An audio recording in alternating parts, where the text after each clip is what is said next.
Earlier this week, I started the conversation of why self-forgiveness is perhaps the most important agent in our own self-healing and our growth journey. If we want to improve our relationship with ourselves, if we want to improve our relationship with other people, if we want to move toward a new future, we have to adapt self-forgiveness and compassionate self-forgiveness at that. I spoke about how important it is to understand that if we get stuck in shame cycles and in self-judgment and kind of pointing fingers at past versions of ourselves for doing what they did and blaming them and creating so much inner turmoil by blaming ourselves for what we did, we're only going to create the same pattern over and over again. It's kind of like this inner drama triangle or victim triangle that we create inside of ourselves that just perpetuates the same cycle of more shame and more guilt, and then not actually being able to integrate the lessons that we need to integrate in order to change and in order to improve for the future. And in this video, I'm going to talk about 5 ways of how to start healing and how to start actually forgiving ourselves. Like, what does that actually look like? The first thing I want to say is number one, like the first number one thing that we want to take a look at is taking responsibility. Because if we don't take responsibility for what has happened in the past, we will then find ourselves staying in those same shame cycles. It might sound kind of counterintuitive, because we might then feel that if, yes, I'm feeling shame and guilt for what happened, but isn't that enough? Like, isn't that taking responsibility for what happened? And not necessarily, because what can happen if we're shaming ourselves and going into judgment for what we did, that is where we actually lock those versions of ourselves into the past and not actually bringing them into the light, into our heart, into healing, into learning the lesson and learning and helping ourselves know better for the future. And what I mean by that is, if we kind of don't see that we have caused consequences for ourselves or for other people, and maybe we feel a healthy amount of guilt or remorse for what happened, then we're likely to repeat the same, or we can repeat the same. And I have an example for you, and it might be like a little bit on the extreme side, but hey, this is my own life story, and some of it has been quite extreme. And for me, I had an experience when I was 22 years old where I was hospitalized and in a coma, actually, from alcohol overdose. And that experience of me being hospitalized and that whole evening of how that happened, it affected my mom, it affected my family, it affected my friends that had to call the ambulance to save me. And if I didn't have, like, and to be real, it took me a while actually to feel remorse or guilt about it, because it was such an intense situation. And it was so big for my nervous system and I wasn't able to kind of integrate the guilt that I felt. I wasn't able to like meet that version of myself that went through what she went through. I wasn't able to understand why she got to the point where she overdosed through alcohol. And by me not being able to take responsibility for it and feel the remorse and feel the guilt and see the whole picture, which again, it took me a while to find or to do, and see how the consequences it took on for my family and my friends, I would then find myself repeating the same pattern, which I did. I kept drinking and I kept using in the way that I was using before, because again, I was too overwhelmed by the whole situation and not able to feel the guilt and the remorse from it, or feel the emotions that came from it, because it was just such a heavy experience for my nervous system. And the thing that I want you to understand, for anyone that might not have the same extreme experiences or have that, when we've been through something that is overwhelming, it can take some time for us to, and we make a mistake that is overwhelming, it can take some time for our nervous system to make it okay to feel the emotions that came from it. And especially if we're someone that didn't learn how to feel our emotions, maybe we learned to kind of shut out and repress our emotions and we didn't have like a whole contact with it, that can make it more difficult to feel guilt and remorse, and we can kind of just brush over things and not actually learn the lesson from them, and we might easier go into things like shame and self-judgment, and then the shame kind of becomes the motivating factor for us not to do something again, rather than actually integrating the lesson from it.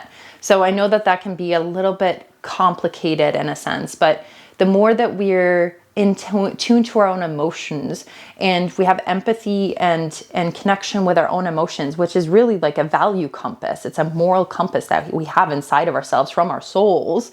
Then we have capacity to be empathetic towards other people and to see their experiences through relating to and being resonant with our own emotions.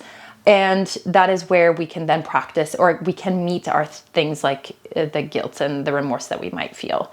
So I don't want to make this more complicated or complex than it needs to be.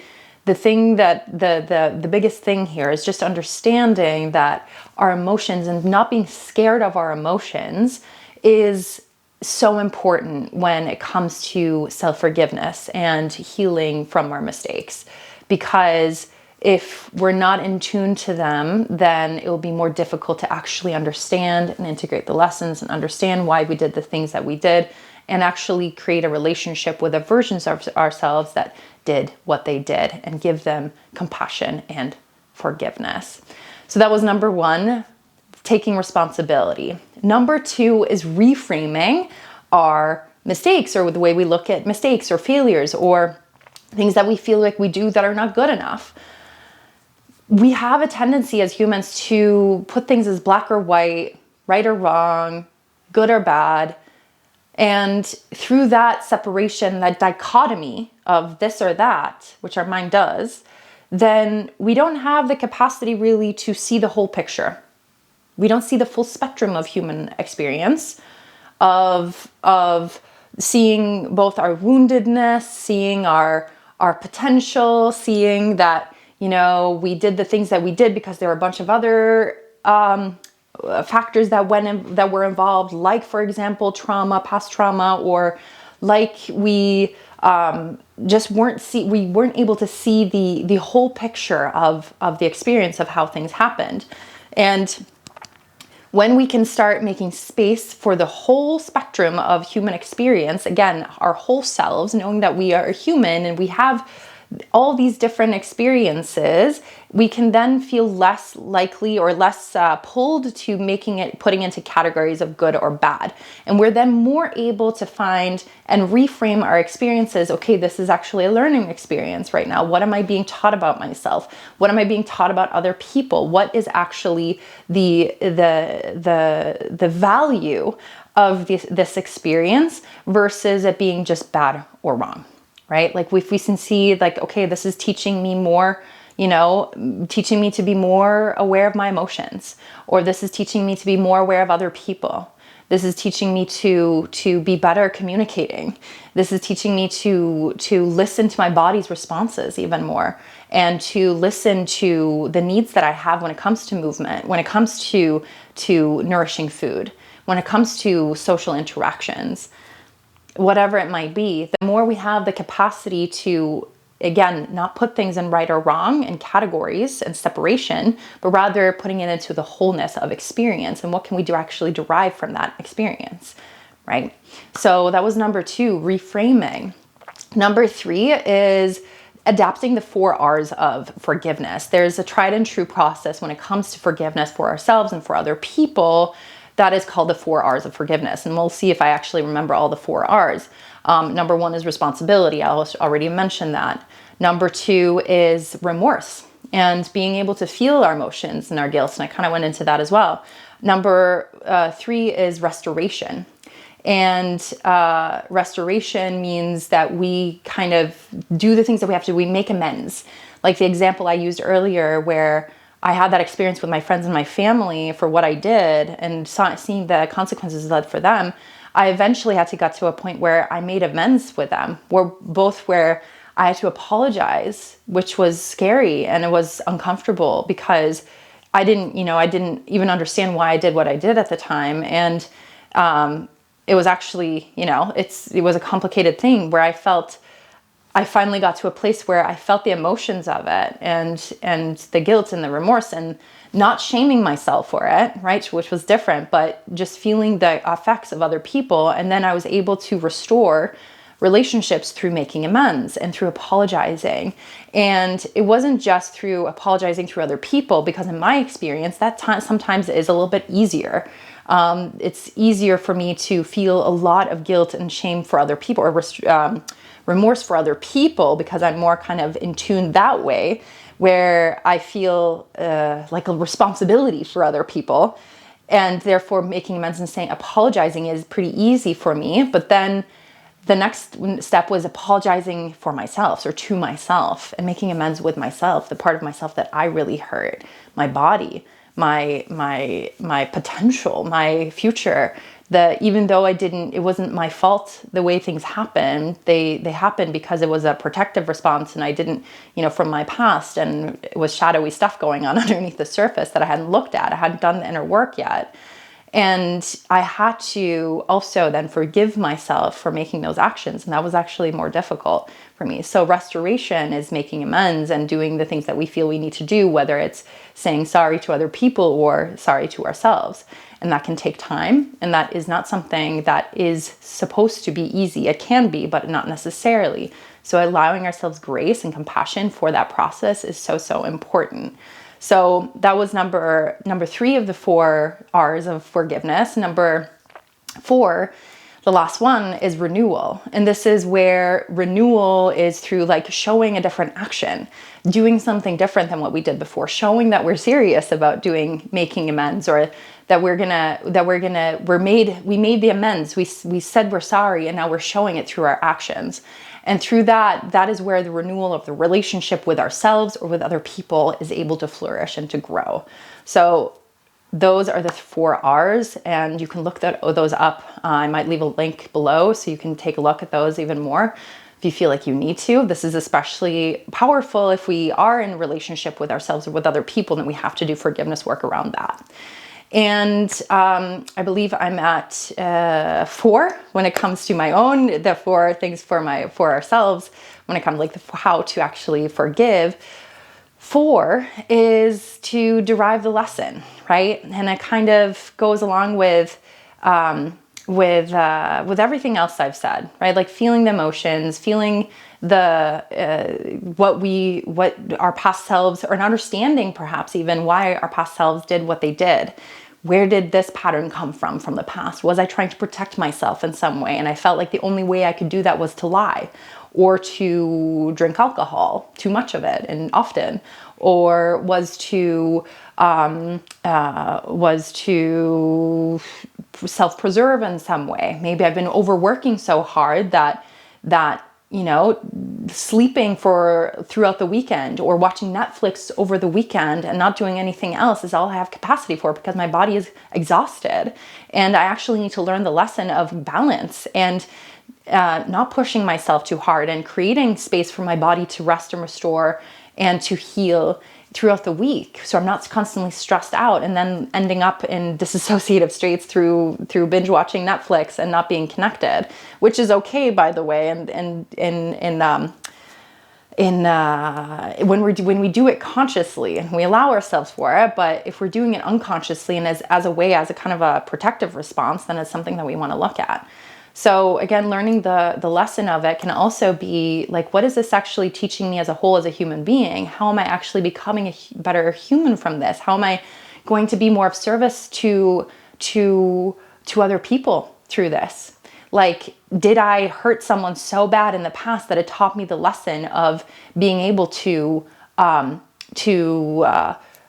do something entirely different, where I have to just switch my way of being? Is this actually teaching me deep empathy and the ability to make different change in the future, being able to treat people better, being able to treat myself better. Did I hurt myself so bad in the past through various actions and experiences that caused me to then learn that I really need to listen to myself. I need to listen to my body. I need to listen to my soul. I need to be in tune with myself, right? So I don't hurt myself in the future, and I don't continue the cycle of hurting myself or other people in the future.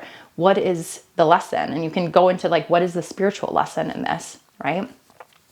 And number 5, and the final one, is when we forgive ourselves, or how to forgive ourselves. I want you to really feel it in your heart.